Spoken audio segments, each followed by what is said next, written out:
Hello viewers, welcome to my channel মৌর সাথে রান্নাবান্না। আশা করি সকলে ভালো আছেন।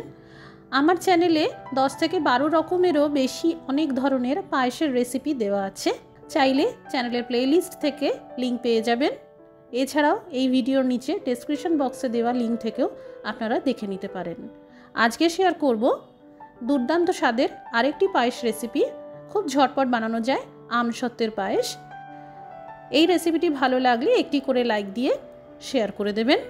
প্রতিদিন নতুন নতুন রেসিপি পেতে আমাদের চ্যানেলটি সাবস্ক্রাইব করে নেবেন। এখানে দুটো আমসত্ত্ব নিয়েছি, এইভাবে ভাগ করে নিতে হবে। এবার খুব ছোট পিস করে কেটে নিতে হবে।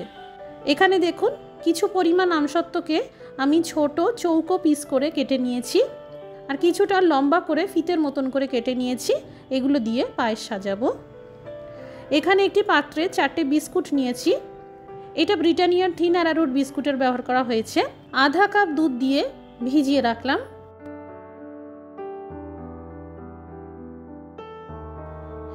এবার একটি প্যানে দিয়ে দিলাম 500 ml দুধ। এই দুধ গরম হয়ে এলে দিয়ে দিলাম এলাচ গুঁড়ো। এখানে আমি 3 থেকে 4টে এলাচকে গুঁড়ো করে নিয়েছি।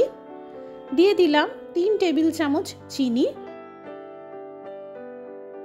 এখানে আপনারা যে যতটা মিষ্টি খেতে পছন্দ করেন সেই বুঝে চিনির ব্যবহার করবেন।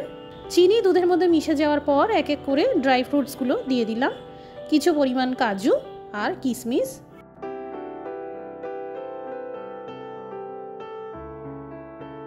এবার মিশিয়ে দেব এই দুধে ভেজানো বিস্কুট। ক্রমশ নাড়াচাড়া করে যেতে হবে। এই বিস্কুট দিয়ে দেখবেন দারুণ স্বাদ হয়। একটা হ্যান্ড বিটারের সাহায্যে ভালো করে মিশিয়ে নিতে হবে, যাতে বিস্কুটের দানাগুলো ভালোভাবে মিশে যায়। কোনো ফ্লেভারযুক্ত বিস্কিট ব্যবহার করা যাবে না, তাতে পায়েসের স্বাদটা বদলে যেতে পারে। বিস্কিট দেওয়ার ফলে দুধ খুব তাড়াতাড়ি ঘন হয়ে গেছে। এবার এই আমসত্ত্বর পিসগুলো দিয়ে দিলাম।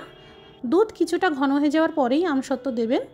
আর এই আমসত্ত্ব দিয়ে খুব বেশিক্ষণ ফোটানো যাবে না, জাস্ট 3 থেকে 4 মিনিট ফোটালেই হবে। এবার আঁচটা বন্ধ করে দিলাম। ঢাকা চাপা দিয়ে কিছুক্ষণ এইভাবে রেখে দিতে হবে। এতে আমসত্ত্ব ধীরে ধীরে গরম দুধের মধ্যে সফট হয়ে যাবে আর মিশে যাবে। আমসত্ত্ব সাধারণত দুধের মধ্যে ফোটালে কি হতে পারে, ফ্লেভারটা নষ্ট হয়ে যেতে পারে, তাই সেদিকটা একটু খেয়াল রাখবেন। তৈরি হয়ে গেল আমসত্ত্বের পায়েস। অবশ্যই একবার এইভাবে বানিয়ে দেখবেন, খুব সুন্দর খেতে হয়। কমেন্ট করে জানাবেন কেমন তৈরি হলো। আজকের রেসিপিটি দেখার জন্য অসংখ্য ধন্যবাদ। সবাই ভালো থাকুন, সুস্থ থাকুন।